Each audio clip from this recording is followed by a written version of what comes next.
everyone. Welcome to Workplace Matters Talk Show with Grace Adage, your HR consultant on workplace issues. Today, we have Bina in the room with us, and we're going to be looking at an exciting topic, which is the part 2 of the remote working dynamics. Our last video was on remote working dynamics part 1, which was from the employee perspective. Today, we're looking at it from the employer's perspective, and we have Bina in the room. Just to give you a little background about Bina. Bina is a leader, and she is actually an incredible leader. She's also a mentor to many of us, including myself. Bina is the HR lead for the CNRL, which is the Canada Natural Resources. And she's also a member of the Women in Leadership Foundation. She's actually one of the board members, and she's board members of other organizations. She featured in the 2019 book, Volume 2, that spotlights authentic female leaders, creators, and entrepreneurs. And so today, you're going to be hearing from Bina, and I want you to stay tuned because there's lots of insight for you to gain from this show and lots of information and advice that is going to move you to the next level in your work life and also in your business. So we make welcome Bina. Bina, welcome on the show today. Thank you so much, Grace. Thank you for your kind words, and thanks for having me. Thank you, Bina. So we're just going to go straight into what we have today. Like I said, we're discussing on remote working dynamics, and it's from the employer's perspective. So Bina, today, we want to know, what is your understanding or view of remote working dynamics? So according to me, I would describe remote working as the ability to do your work from outside your office.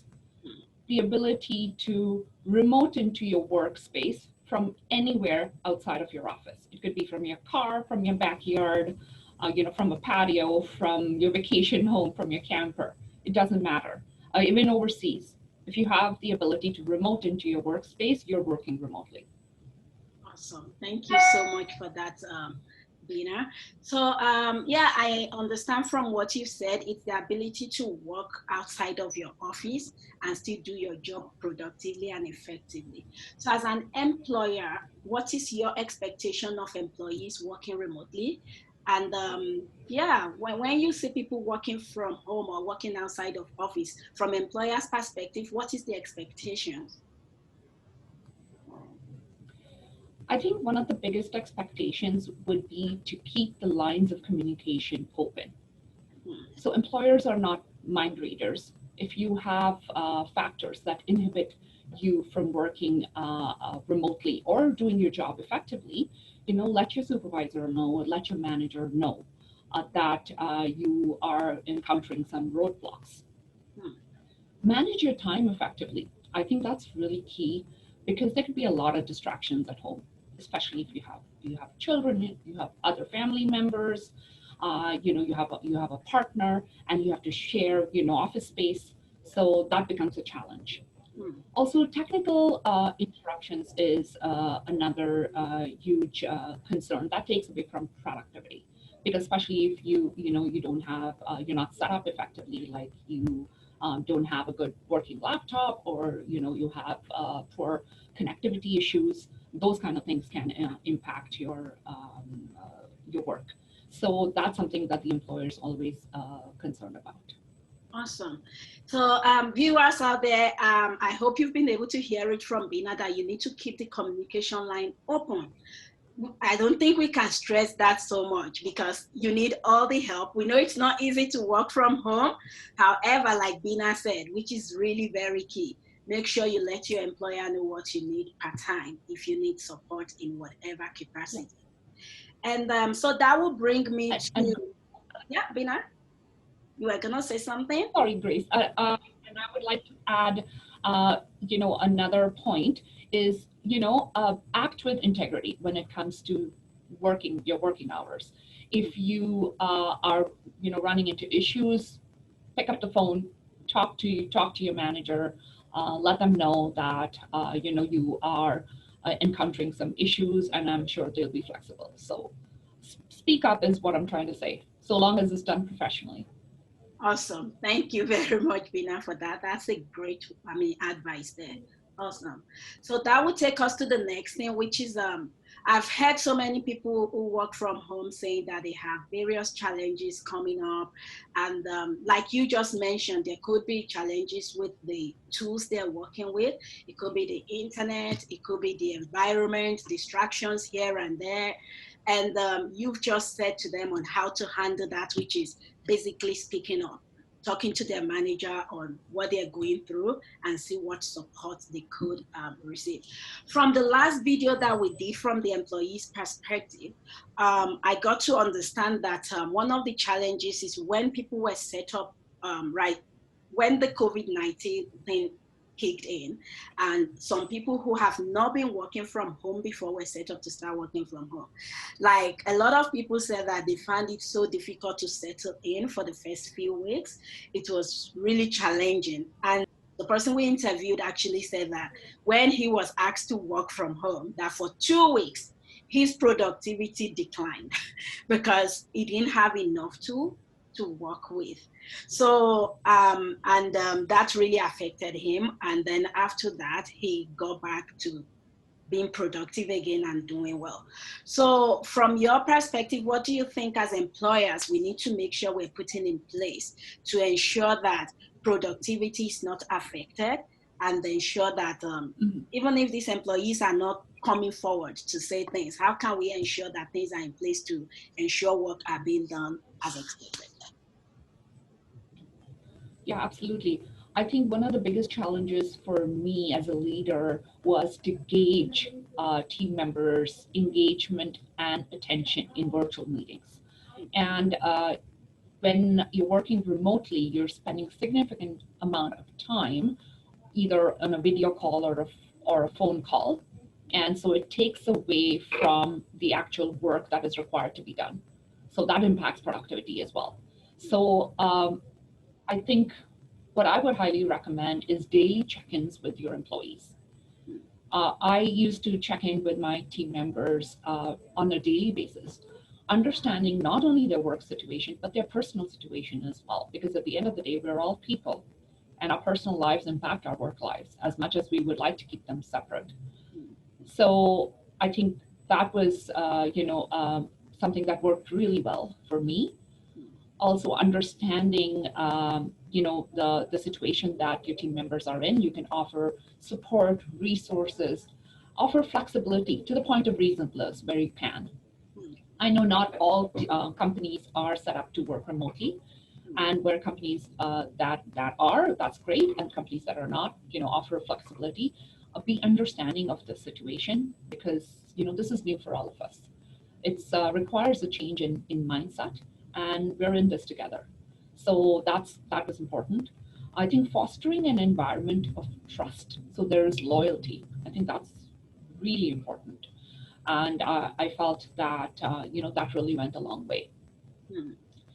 Encourage your team members to take breaks, because sometimes, and I can speak for myself, that when I worked remotely, there was no off button. You should be disciplined enough to say, okay, you know what, 5 o'clock is my cutoff. But you tend to work long hours. So there was no work-life balance, if that really exists. So I think encourage team members to take breaks, encourage them to be creative about staying connected virtually. Staying connected doesn't mean you have to be in front of each other. You can stay connected in many different ways. So, for example, with my team, we used to have coffee chats, or happy hour, or we used to take a break during lunch. We'd eat a lunch together on Zoom, or exchange recipes, or do like a little team building exercise, talk about a new hobby. So those are some ideas to kind of break the monotony. So those would be my recommendations. Awesome. To keep the productivity at its at the highest level. And every team member works differently. If you're aware of some team members requiring some specific direction, and so I think you need to check in with these team members more frequently than others to make sure that they don't feel isolated, or neglected. I agree with you 100%, Bina.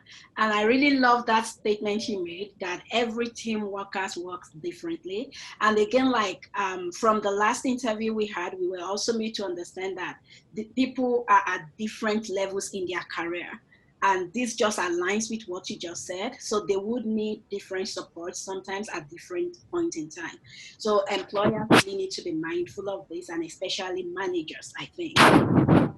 So from HR perspective, what do you think as an HR people we should be supporting the managers with to ensure that all of these recommendations are effective and put in place? So as HR person, I cannot stress the importance of staying connected with your team members. Talk to them frequently, check in with them, make sure their life at home is uh, is is peaceful, and not that you can help them in any way, but you're there to listen if you need to, and you're there to offer them support or point them to resources that can help them. Also, be understanding. I think that is more important than anything else. Is that COVID has impacted each and every one of us in different ways, some more than others, and we're all getting used to this. It requires a change in mindset, and we need to live in a world that has COVID, unfortunately. And the more we accept it, the better it is. The more we fight it, you end up feeling miserable, feeling that you have no sense of control on the situation. When is it ever going to go away? You tend to ask those questions. So I think the more you accept it, the better it is. Follow safety protocol. Do your bit to make sure that you stay safe. So practicing social distancing, practicing good hygiene standards, and wear a mask like you wear a seatbelt. Make it a habit, because this is for the foreseeable future. And lastly, I would say that focus on the positive. Take it a day at a time. And if you are not sure of something, ask. Awesome. Thank you so much. Those are brilliant advices there, and very insightful information that you've given. Um, I just want to ask, based on, because I was at an event this week, just a small gathering, and I heard people talking about working from home. And they were talking about a situation where someone was working from home and they were on the camera. And then one of their children just rushed into the room and wanted to be carried.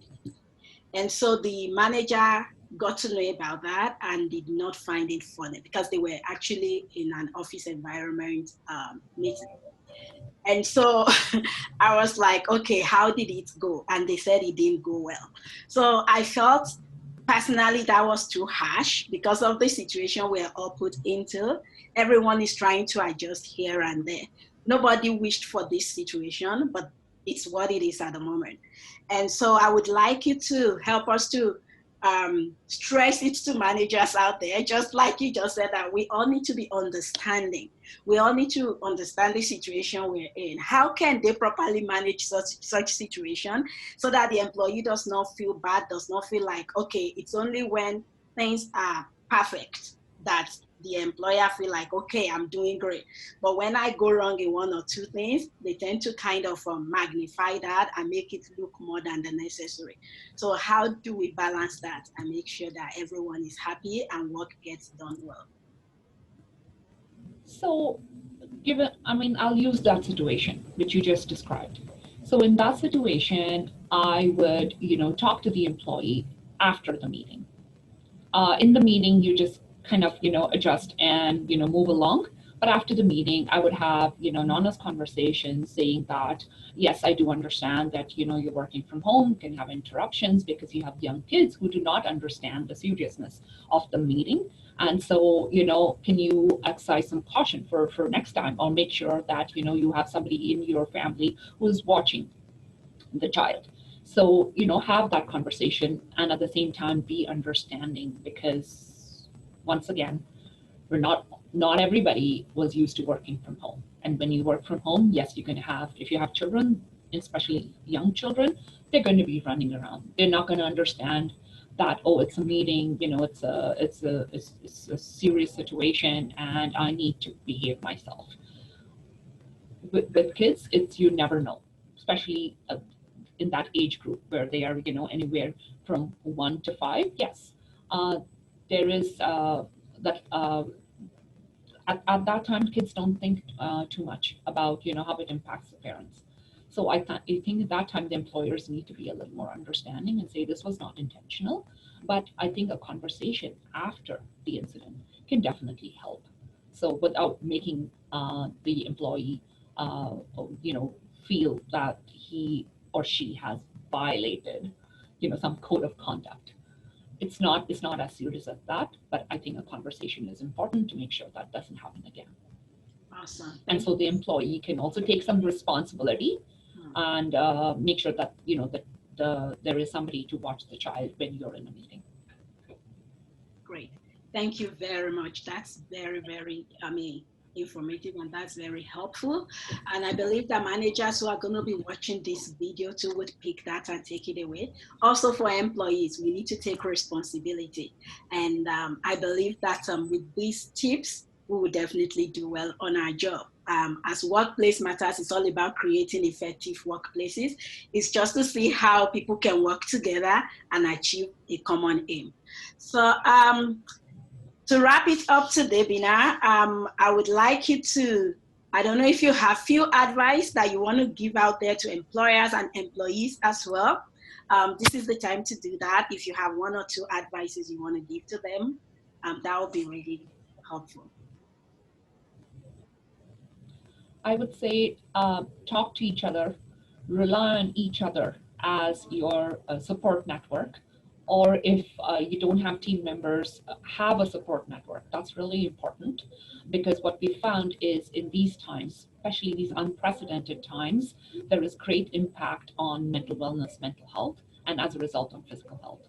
So I think it's very important to take care of yourself. And if you have concerns, talk to someone. And this is not forever. We're all in this together.